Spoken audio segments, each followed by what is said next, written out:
Shino is an ugly orphan child whose whole family died in a fire. But he was rescued by a kind man who gave him the spirit of a god, which allowed him to live and even save some of his friends. But before any of this, in a burning village, a young boy who is dressed in a woman's clothing is lying on the ground with a gaping wound on his chest. Beside him is a young girl who calls him Big Brother and begs him to not die or else she will unalive herself too.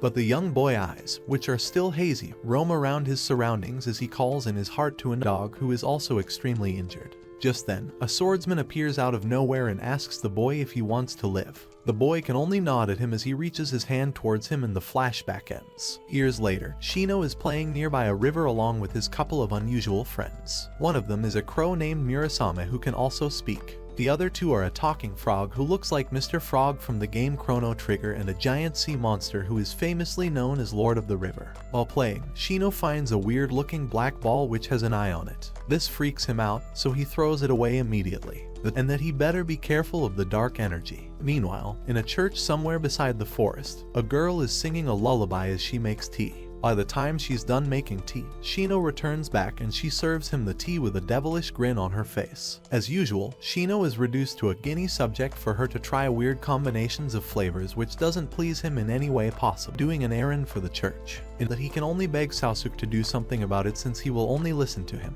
Sasuke talks with the boy whose name is Kenta, and tells him that if he doesn't study then he won't get a job and will only be putting fries in the bag just like all those other unemployed B-Sigmas. Sasuke realizes the problem, so he allows him as he realizes that everyone is looking at Sasuke as if he is a demon or something, to which Sasuke tells him that it's an accident. This is why he is called cursed and a heretic, which is one of the reasons why he is staying at the church alongside other orphans. Soon, they both arrives at the church where Kenta accidentally slips up about visiting the forest with Shino, which Kenta realizes his blunder, so he immediately runs away while Shino is taken into a room by Sasuke to get the usual lecture. Sasuke talks with Shino and advises him to not go to the forest. On the other hand, Kenta, before he can say anything, the girl disappears just like every other woman when approached fear, so he immediately urges his body as he runs towards the village in full speed.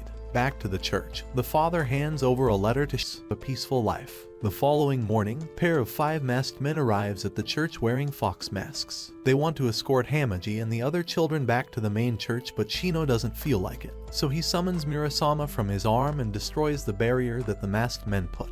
After the barrier is destroyed, they disappear, leaving behind no evidence. The church father reveals that these 5 masked men.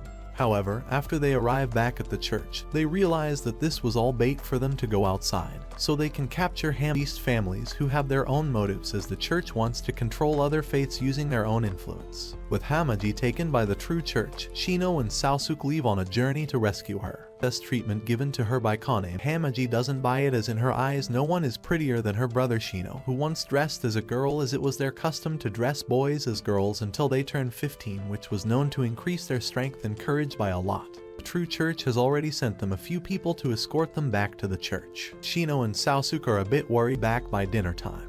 Later, Shino is walking through the city when he overhears some people talking about a demon to find Sasuke. Meanwhile, Shino is still thinking about the demons when suddenly, a man named Kabungo falls on top of him, crushing him beneath his heavy body. Poor Shino is crushed and ignored like the middle child at the dinner table. The monk, whose name is Saren, reminds Kabungo that what they have captured is not a human but a demon, so that's why laws won't be applicable on him. Kabungo wants to argue, but his father arrives and apologizes to Saren.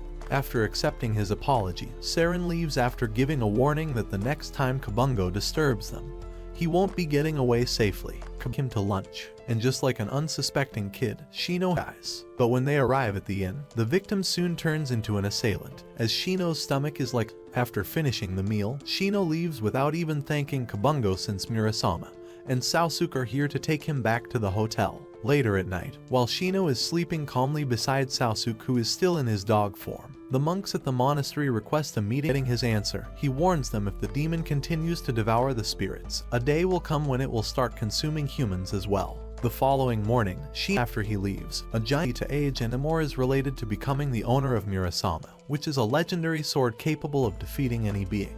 While they are both locked in an intense stare battle, Sasuke walks in and asks them if he interrupted something or not. Shino tells him that it was nothing and walks outside to have some breakfast. Ryu goes along with them as he tells them that he will take them to meet Hamaji after breakfast. While they are talking, Sasuke approaches the big dog and unlike Shino, the dog doesn't reject him and lets him pet. After breakfast, Ryu takes them to meet with Hamaji, who is so happy that she immediately hugs Shino and starts crying. But her tears are not due to happiness, but rather that she will soon be leaving her princess treatment. Kaname offers her to stay forever at his house, but she rejects it, so Kaname can only offer them to give them a tour of the city. Meanwhile, in the cell where Jinpachi is put into shackles, Saren walks in and calls him a demon and asks him to reveal his true form. But when Jinpachi refuses to say anything, Saren pulls out his insect swarm and starts torturing him. While Jinpachi is getting tortured brutally, Kaname enjoys his fine wine, but since he is alone, he invites Hamaji to come and sit with him, but Hamaji tells him that she will rather jump up from the ceiling than spend time with a drunkard. But Kaname tries to act lonely and express his sadness, but this doesn't work on Hamaji, who tells him to have his fox servants shape-shift into some other cute woman for some company. On the other hand, Sasuke can't bear the curiosity in his stomach and asks Shino about his relationship with Ryu, but when Shino answers that it has nothing to do with him, Sasuke pushes him down in a rather dominant way, which is totally not okay for children to watch. This makes Shino finally open his mouth as he informs Sasuke that it was Ryu who saved all of them from the burning village 5 years ago. He was also the man who handed him the Murasame. Sasuke is angry because he feels that Ryu forced him into accepting Murasame, but Shino retorts that he gave him the other choice, but that was death, so he had no choice but to accept it as he didn't want to die alongside them. The following day, Kaname once again takes them out to tour the city, but this time, the tour is interrupted by Kabungo, who is once again thrown out like a wild dog and falls onto Shino. Feeling the deja vu, he apologizes to Shino and takes him back to the inn for some food. He tells them that the reason he was thrown out this time was because he wanted to ask the military to help him free Jinpachi, but they told him that Jinpachi is not a member of the army anymore, so that he should go back. While they are taken to the inn, Hamaji is upset that Shino and others went all alone once again. But Kaname isn't so sad, since it means he can spend more time alone with her. While they are strolling around, Hamaji notices a bunch of schoolgirls chilling and can't help but wish to attend school as well, since she wasn't able to due to how their lives were ruined that unfortunate night. After the feast ends, Shino returns back with Sasuke as they arrive at Ryu's office. Sasuke asks Ryu as to what he needs from Shino and why he gave him Murasame. Ryu doesn't say anything, but he just pulls out 2 small gems, which surprises Shino, because these 2 belongs to them. The devotion gem belongs to Shino, while the duty gem belongs to Sasuke. But Sasuke doesn't understand why this is connected to the favor that Shino owes him, so he tells them about the fused princess and the 8 warriors. In an ancient fable, long ago, there was a woman named Tamezusa who came from the continent and used her beauty to climb the imperial palace ladder, just like how corporate employees use various ball lifting techniques. That era brought a time of turbulence, and sickness and war were everywhere, and that's when the fused princess arose and got the help of 8 men and fixed everything. The 8 gems belong to 8 individuals. Out of the 8 of them, there are 2 here which are Shino and Sasuke. Ryu wants them to search for the remaining 6. Meanwhile, at the temple, Kabungo's father begs the monks to release Jinpachi, but they try to gaslight him by mentioning how his daughter unalived herself due to Jinpachi. While they are gaslighting Kabungo's father, Jinpachi, who is losing his mental sanity, finally lets it go and becomes the demon and escapes. His hunger for spirits makes Shino a prime target in his eyes. Shino senses Jinpachi's presence and takes him outside the city to fight, so the citizens won't be caught up in this mess. There he learns about Jinpachi's memory about how he was in a war alongside his brother Kabungo, but when he returned home, he found out that his wife had unalived herself. Feeling sad for him, he pulls back his sword, but just then the monks arrive, who are led by Saren to hunt Jinpachi, and while they are on it, they also want to deal with Shino as they fire a barrage of arrows at them. Sasuke steps in to protect Shino and is hurt as they all fall into the river altogether. While it is unknown whether Shino and others are fine, Kaname talks to Dreaming. After making sure that he is not, he leaves and heads outside once again. Meanwhile, Jinpachi into a mess, so he kept trying only to fail each time. Meanwhile, Saren meets up with the abbot to ask him about Murasame's current location, but the abbot asks him to not involve himself with such things as they are way above his pay grade, especially when he is far weaker than his younger brother. Back to Jinpachi. He is feeding the big black sea urchin what he thought of when they were at death's door, to which Jinpachi replies that he only thought of his fiancée. Later, Hamaji heads to an all-girls school to see whether she likes it or not, and after visiting it, She is picked by Kaname, who walks around with her as he talks about how he was practically raised by the slaughtered an entire house because a family member of theirs injured him. Later at night, Saren attacks the hideout where Shino and others are staying and burns it down to ashes. Sharon looks at Jinpachi and lets out an evil smirk. Kabungo realizes pregnant. To avoid the shame after learning that her fiancé was about to return, transforms as well, and they both wreck all the monks. Even Saren is defeated as one of his arms is shredded into meat paste by the two brothers. He tries to escape but is caught by Kaname, who is here to take revenge for scarring Hamaji's face. Saren begs him to spare his life considering that he is his older brother.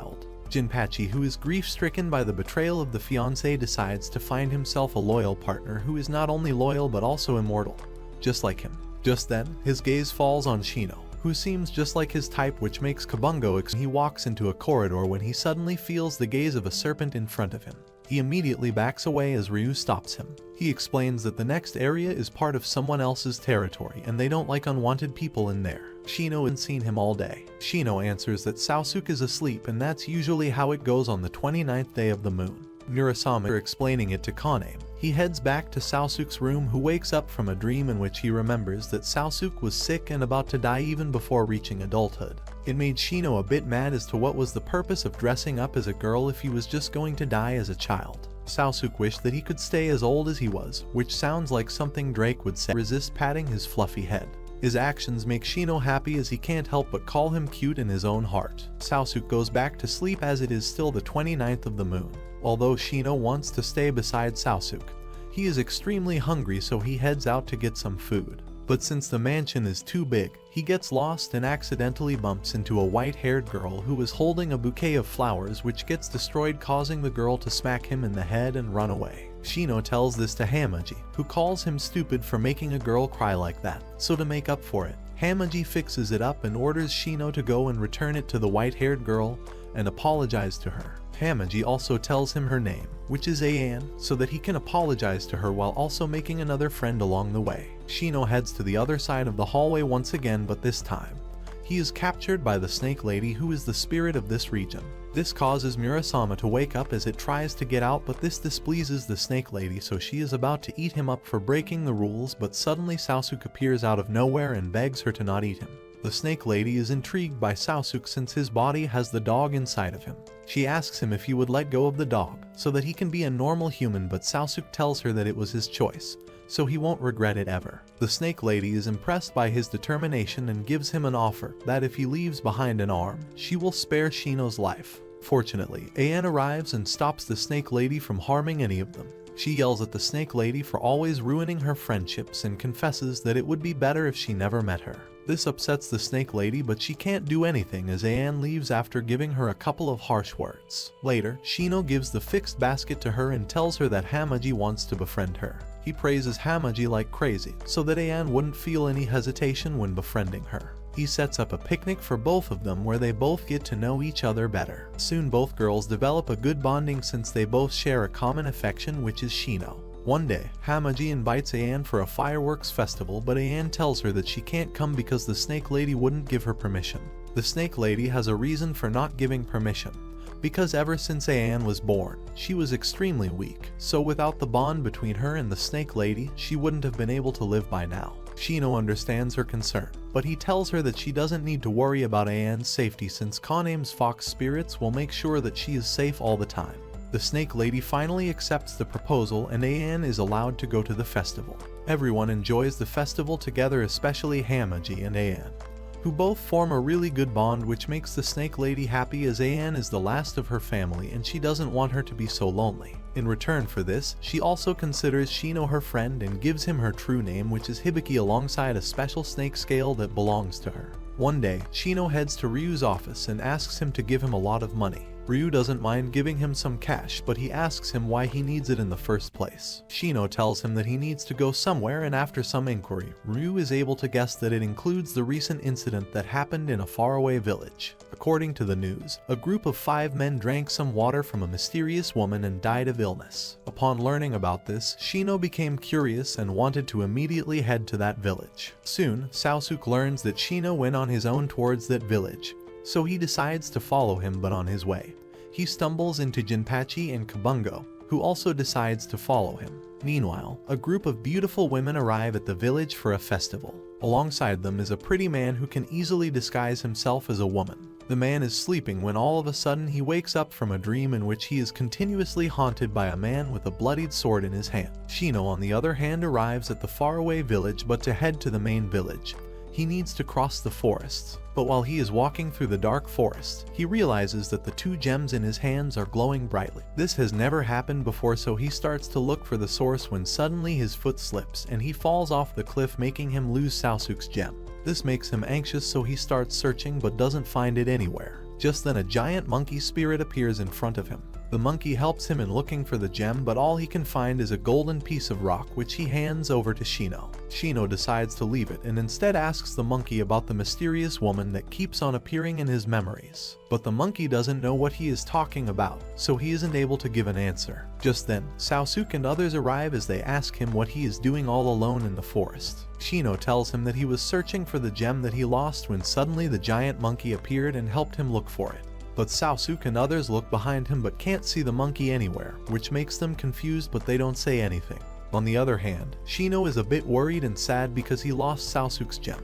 But Sasuke tells him to not worry since the gem doesn't matter to him as Shino is way more precious. To calm down the crying Shino, Sasuke picks him up like a child and takes him away from the forest as they walk towards the village. Soon they arrive at the village, where they are captured and put into a prison cell since the last people who came from the forest all died a horrible death due to the curse. In the prison cell, they are greeted by the female doctor, Hakkenden, and her zesty companion, Jiaoji, who turns out to be a member of medical camp at the army when Jinpachi was still a lieutenant. He salutes Jinpachi and tells him that they want to perform some blood tests on them before freeing them, since they don't want a plague to spread in the village. While she is taking out their blood samples, the pretty man, Kino, happens to be passing by when he looks through the opening and finds that Sasuke is the person who took everything away from him 2 years ago. After the tests are done, they are freed but still not allowed to leave the village, at least till the festival isn't over. Till then, Hakkenden offers them a residency at the church so that they can live there till everything is over. Jiaoji heads to the prison cell after Shino and others leave and find the golden medal that Shino got from the monkey laying there, so he picks it up and decides to take it with him. Meanwhile, Shino once again tries to run to the forest to find Sasuke's gem, but on his way there, he stumbles into Kino, who asks him where is the man who was with him the other day. Shino doesn't find him suspicious, so he tells him that he is at the church. The man thanks Shino and leaves as he notices someone approaching them. After he leaves, Kabungo arrives and asks Shino who is that beautiful lady, but Shino answers that he doesn't know since Kino didn't tell him anything. Later, Sasuke is at the church praying to God when Kino arrives and points his sword at him. He asks Sasuke how he can pray to God while he is a murderer, which confuses Sasuke as he finds it hard to comprehend.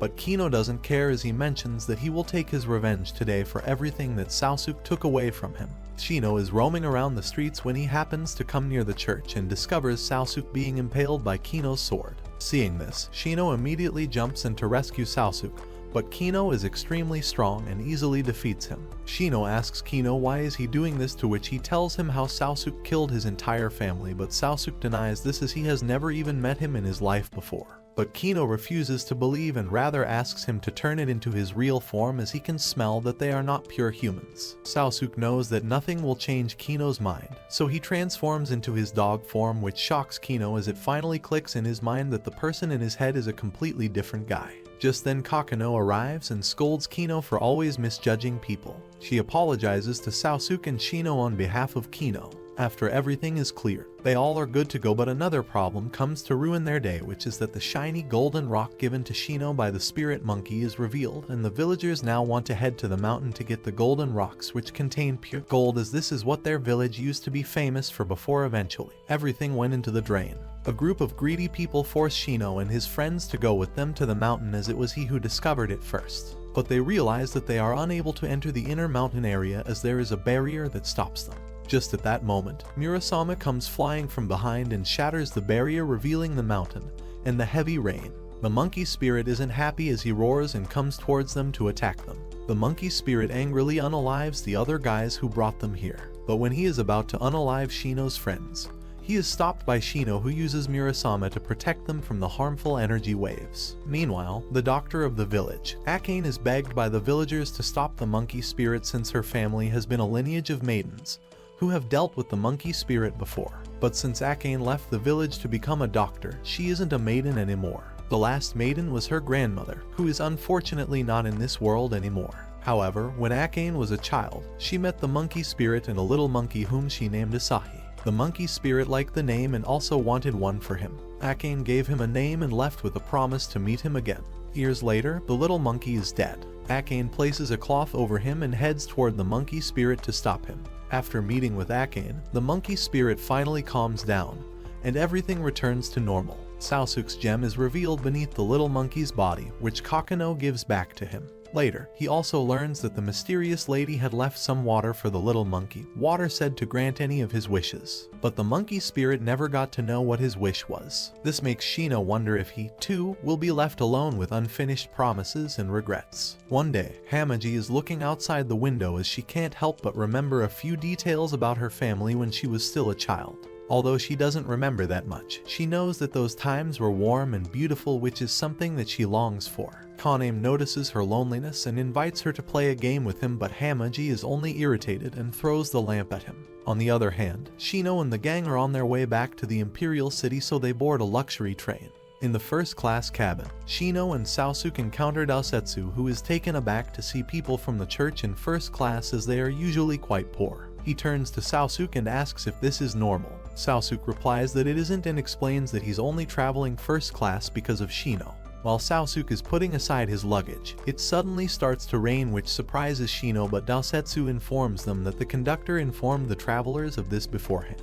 Due to the rain, it gets pretty chilly, so Sasuke heads to the canteen to grab some hot beverage, which surprises Daosetsu as he asks him what he does to get such a VIP treatment. Shino tells him that being the cutest boy at the church has its own perks. While they are chatting, Shino mentions that it would be funny if it were to snow all of a sudden. Daosetsu can only laugh as he ridicules him that it's midsummer, and that there is no way that there will be snow. But his words are stuck in his throat when he looks outside and finds petals of snow falling, instantly turning everything white around them. Just then, a drunken passenger barges into their cabin and forcefully tries to make a seat beside Shino, but he doesn't know that he is messing with Shino, and gets obliterated instantly. Soon, Sasuke returns and the snow goes away as well. In the meantime, a flashy Taoist enters the train and smells an evil spirit, so he heads to Shino's cabin, where he finds that it's much colder than all the other cabins. It's then he realizes that he has stepped into the wrong place as a snow princess spirit appears from Daosetsu's body and instantly freezes the man into a popsicle. Seeing the snow princess makes Shino smile as he is extremely delighted to meet an old friend here on such a random trip. He informs them that Snow Princess saved him once in the forest and they quickly became good friends. Daosetsu is excited that there is finally someone who knows about the Snow Princess and requests them to get rid of her away from him. But Shino informs them that he can't, as they are both a part of each other's lives, and that he will die if the Snow Princess leaves him. He is about to tell that the Snow Princess paid a heavy price to save him, but she stops him as she signals him to not speak about it. After leaving the train, Shino and Sasuke are returning back when Sasuke asks Shino what the Snow Princess sacrificed. Shino answers that she used to have a beautiful voice, but she sacrificed it to save Daosetsu. In a flashback, Daosetsu was on the verge of death to hypothermia when suddenly the Snow Princess appeared and asked him if he wants to live. Daosetsu answers her that he wishes to live because he wants to find his long-lost sister. Snow Princess is moved by his words and decides to save his life, and in return, she loses her beautiful voice, which she used to entertain the whole forest back in the days. Hammagi is bored staying at home all the time, so she decides to join a school. Her reason for joining a school is that she wants to become a doctor, which is something that Kaname can't stop her from doing. But what truly upsets him is that Hamagi's choice of school is an all-girls school, which means that there is a dormitory at the school. So that's why he won't be able to meet her daily. After Hammagi has moved into her new dormitory, she realizes that she has forgotten some books back at home. So she requests Sasuke to have Shino bring them to her, as he will be able to play the role of her little sister, since he is no different from a girl, especially in girls' clothing. Later on, Hammagi is in her room when suddenly a girl enters her room and is surprised to see that a new student is at their school. After chatting with Hammagi, she quickly becomes fond of her as they quickly become friends. The girl introduces herself to be Suzu, and she informs Hammagi about the strict rules and how the school's head prefect is extremely strict about the girls following those rules. In the meantime, Shino, who has snuck into the school, quickly delivers them and leaves. But just when he is about to leave, he is stopped by a mysterious force and the rest is unknown. The following morning, Shino is still in a daze as he keeps on screaming about a doll ghost. No one can understand him, so he draws the shape for them, but his drawing only depicts the ghost to be a cute plushie, which only makes everyone laugh at him. Shino is upset, so he runs away, but Kakano approaches him and tells him things about spirits that he didn't know. She tells him how spirits operate on certain rules, and if they follow those rules, they become even stronger. After Shino learns this, he is approached by Kino, who is interested in solving this mystery of the ghost doll. Shino is afraid, but since they force him, he isn't able to refuse and is forced to go to the school once again. At night, Shino alongside Kino and Sasuke heads to the school, where they are stopped by a plushie who delivers punishment for violating the school rules. Kino immediately runs away after seeing this, which makes Shino cry as he curses his 7 generations. But fortunately, Sasuke manages to calm it down by showing her his dog form and then transforming into his human form. So everything goes well, and no one is hurt. The following day, Hamaji is heading downstairs with Suzu as they both decide to have lunch together. Suzu leaves after promising her as a few other girls approaches Hamaji and invites her to have lunch with them. But Hamaji tells them that she has already planned to have lunch with her roommate Suzu, which makes the girls confused as they tell her that she doesn't have any roommate, and moreover there is no girl named Suzu. Hamaji is extremely confused, so she immediately heads back to her room to find Suzu.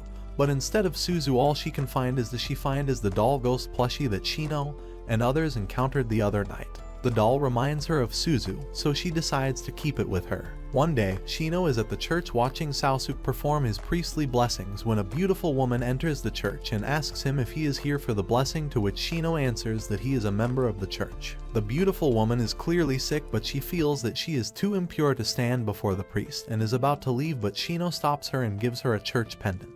Even though what Shino did was a small gesture, but in that woman's eyes, he was nothing but a little angel in human form. Later, Kino is walking down the streets when he feels the presence of that man, but unfortunately, he is not able to capture him. He also informs Kakano that it was his mistake to attack Sasuke, as that man had a scar on his eye, which was the result of his final struggle against that hideous man. Later, he is at Shino's property when he bumps into him, causing Shino to sense that there is someone else's presence in his body. To confirm his suspicion, he also feels the presence of Kakano and finds that she is missing her heart, which connects the whole story of how she saved Kino by giving him her heart. Meanwhile, the beautiful lady to whom Shino gave the necklace turns out to be a huz who sells her plot for money. Moreover, she is on her last legs as she coughs out blood continuously, which must be the reason why she came to the church to ask for blessings. One day, a man similar looking to Sasuke appears in the red light district, meets the beautiful woman. He offers her something in exchange for her eyes. He first takes one of her eyes and then promises to take the other one later on. One day, Sasuke is at the old church cleaning it up with the 2 old nuns. Shino is outside with Kino and Jinpachi when the evil Sasuke appears and disregards both Kino and Jinpachi, as his focus is only on Shino. He tells Shino that he knows everything about him and even the deepest memories that only he and Sasuke should know. Later in Ryu's office, Shino learns that Sasuke has only half of his soul, which means that the other Sasuke must be related to this. Ryu also mentions that if Sasuke isn't able to claim other half of his soul, he will soon be unable to resist the temptation of the netherworld and return back to the realm of the dead. Shino realizes the graveness of the situation as he promises to himself that he will make Sasuke reclaim his other half of the soul, so that he can live a normal life. With this, the whole stage is set as Kino is ready to take down evil Sasuke, while the beautiful woman is also ready to give her another eye, which makes her feel extremely disgusted. The evil Sasuke flexes his golden eye to the nun behind him as he thanks him for picking him up. Otherwise, he would have resented Shino his whole life. Meanwhile, Kino has just finished changing his clothes when Kabungo happens to walk in. Seeing Kino, he immediately becomes flustered and apologizes for entering the room, but Kino is confused as to why he would apologize, but then he realizes that Kabungo must have confused him to be a woman since he looks so pretty. So he tells him that he is not a woman but a man. This destroys Kabungo's whole world as he realizes that he is not any different from his sworn brother Jinpachi, who is also pretty gay for thinking Shino is a perfect match to be his partner. Just then, Shino looks at the mark on Kino's chest and realizes that it's similar to the one that he and Sasuke has. He then remembers that Jinpachi and Kabungo also have similar marks and wonders if it is destiny that has brought them together. Later, Shino is relaxing beneath a tree nearby the old church when the beautiful woman appears and strikes up a conversation with him. She introduces herself as Kohaku and begins sharing details about her life and family. Shino is surprised to learn that she has a family, as she mentions being married and having a child who lives in another village. After chatting for a while, she leaves. Soon after, the two old nuns approach Shino and advise him to stay away from Kohaku, claiming that she's obviously lying. One of the nuns reveals that Kohaku has no family and was sold into slavery by pillagers who ravaged the northern villages. Meanwhile, Kohaku meets a man named Shoichi, who brings up Ryu and discusses ways to get close to him. Kohaku, however, insists she's content with her life now and refuses to get involved. Shoichi has no choice but to look for another way to solve this problem, and he soon finds a solution. He happens to be passing by the old church and notices that Shino is extremely close to Ryu, who can be considered to be his guardian. So he decides to use him as a tool and somehow gaslights him into coming to the red light district to meet Kohaku. He claims that he is extremely good friends with Kohaku, and she wants to meet him. But when they arrive at the district, Kohaku is worried to see him here and asks Shoichi to take him back to the church, but Shoichi tells her that it would be better to use this brat against Ryu, and suggests Kohaku to use his life to avenge the lives of her family who were massacred at the village by Ryu to save the princess. Saying this, he pulls out a gun and threatens to unalive Shino, but Kohaku jumps in and tries to wrestle away the gun from him. But while she is doing so, Shoichi accidentally presses the trigger, which causes the bullet to go off as it hits Shino's neck as he falls onto the ground like a limp puppet. Kohaku screams loudly as she quickly tries to call an ambulance to take him to a hospital, but Shino, who is supposed to be dead, suddenly starts to transform into a giant weird mouth. Soon, the giant mouth devours the whole man in one gulp, just like queso devouring the whole Big Mac in one bite. The whole chaos causes the police to arrive, and Jinpachi, being one of force, quickly realizes the graveness of the matter and moves forward to take care of it. But just then, Ryu also arrives and informs everyone that everything that happened here is related to him, so he will take the proper responsibility for it. Later, Shino wakes up and can't help but joke around about being not able to die. But this only serves to make Sasuke angry as he slaps him on the face, which silences everyone. After everyone leaves, Shino heads to take shower, where he starts taking out his anger on the walls when suddenly his whole body starts to burn as he falls unconscious. Later that night, Ryu finds Shino shivering in the bathtub, so he tries to wake him up. But instead of Shino, the Murasama awakens, consumed by an intense hunger to devour humans. To calm both Shino and the Murasama, Ryu offers his own blood, sacrificing himself until both of them are calm and at peace. At midnight, Kohaku, who has felt the warmness of blood, becomes a bit weird as she suddenly starts getting the urge to consume it. At first she is able to control it, but soon it gets so worse that she even pounces on her best friend, who tries to help her get out of the red light district and live a new life. The following morning, Kanem arrives at the manor, where he finds Ryu sleeping beside Shino, who is now all grown up. He wonders if Ryu is into man and suddenly starts to distance himself from him.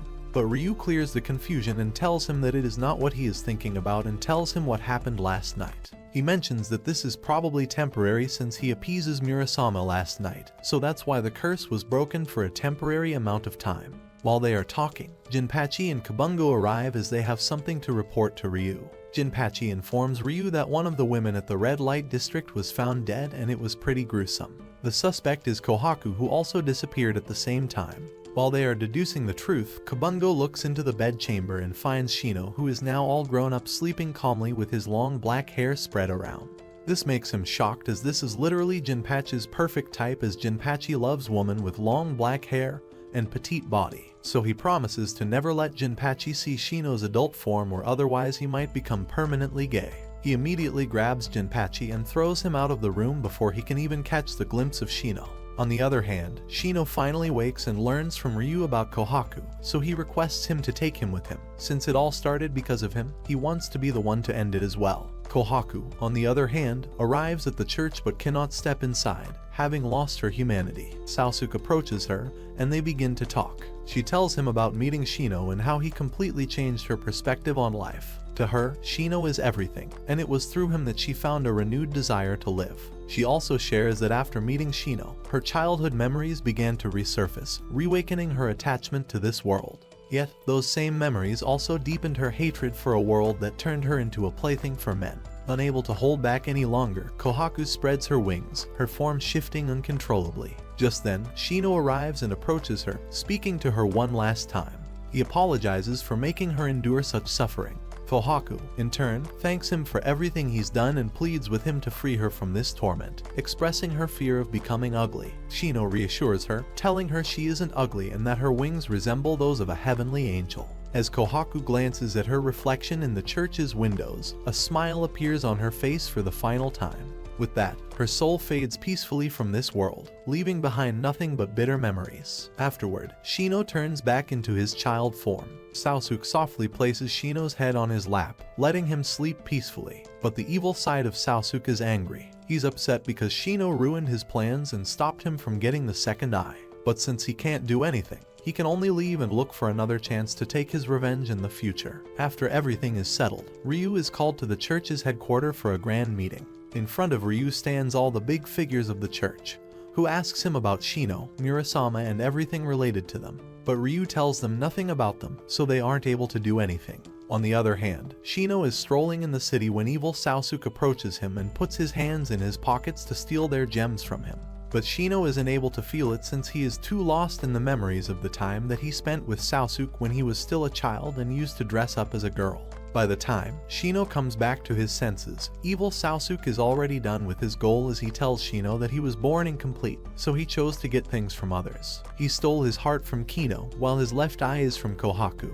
The only reason he stole the eye from Kohaku was because he complimented her eyes, which led to him making the deal with her. After saying this, he leaves just like Shadow without leaving behind any trace. Meanwhile, Shino feels down after everything that happened. He decides to ask the normal Sasuke if he remembers those memories. When Sasuke says yes, Shino starts to cry, feeling relieved that he has one less burden on his heart. Later, Shino hears about a grand meeting and gets worried. He fears they might harm Hamaji like they did before. He rushes to the main church, but there's a barrier around it. But fortunately, Murasama is expert at breaking the barriers, so he is easily able to break it, which allows Shino to enter. However, as soon as he lands, he's confronted by Lilith, one of the top figures of the church. She tries to touch his arm, but Shino tells her that it's inappropriate to touch a child and threatens to call police on her. Lilith feels annoyed and decides to get serious. She summons her giant axe and attacks him, but Shino uses his clever tricks with Murasama to escape. Ryu finds him and hides him in his robes, lying to both Lilith and one of the sages, Finnegan, to keep Shino safe. Later at night, Kino finally realizes that aside from the similar birthmarks, they also have small gem balls that correspond to each character. They all take out their gem balls, but when Shino is about to pull out his own, he realizes that it's missing and that it must have been stolen by evil Sasuke when he was trying to gaslight him earlier. Meanwhile, the evil Sasuke is with the nun from the other day. She smiles as she stands before what appears to be a ritual. She remarks that she and Sasuke are the same, hinting at a deeper connection. She reveals that Princess Fuse and Tamezusa are one and the same, as they were sealed together and died in a single body. That's it for today, my fellow men of culture. Like and subscribe to the channel for more plot-filled recaps.